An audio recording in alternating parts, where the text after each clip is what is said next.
біздің Құралай Машқар Гумеров деген жазушының кітабын оқуды бастады. Бүгін міне бастап ең бірінші шығармасын оқыпты, ертегін. Сол туралы енді өзі айтып береді.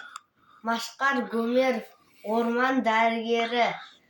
Bir күні bir жерде bir жалғыз терек өсіпті. Ол 20 жасында ер жетіп, 50-ден асқанда бір ауруға шалдығыпты. Оныған құрт түсіпті. Сөйтіп, ол қатты қиналып, оның дауысын көгершін естиді. Көгершін естіп, оның хал жағдайын біліп, құстарға барады. Ең бірінші сауысқанға барып, теректің хал жағдайын айтады. Бірақ менің қолым бос емес дейді. Сосын барып қоразға айтады. Менің қолым бос емес, менің балапандарым бар. Мен адамдарды оятамын дейді.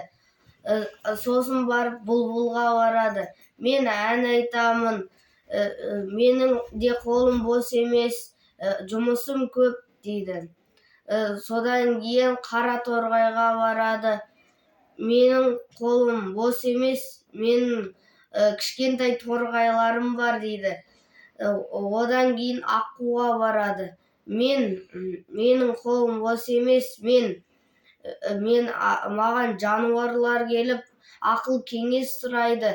Кейбір жануарлар жылап келеді. Мен оларға ақыл кеңесімді айтамын дейді. Сосын мен осы жерде бір жұмыссыз жүрген бір құсты білемін. Сен оны іздеп тап дейді. Сосын оған рахметін айтып, көгершін кетіп қалады. Сосын ол құсты іздеп 5 күн жүреді. 6-шы күнде сол құсты тауып, ол құстың атын сұрайды. Оның аты да белгісіз, үйі де жоқ екен. Мен шаршап, тамағым да жоқ, өлейін деп қалдым дейді. Сосын ол көгершін қуанып, оны терекке апарады. Сөйтіп, оның құртын жеп,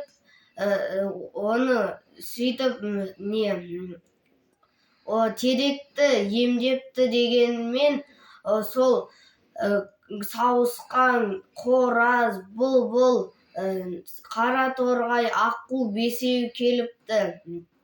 Сосын бұл дәрігер құс болғаннан кейін бұған ат қояйық дейді. Сосын аққу оған тоқылдатып емдеген үшін оған тоқылдақ деп қояды.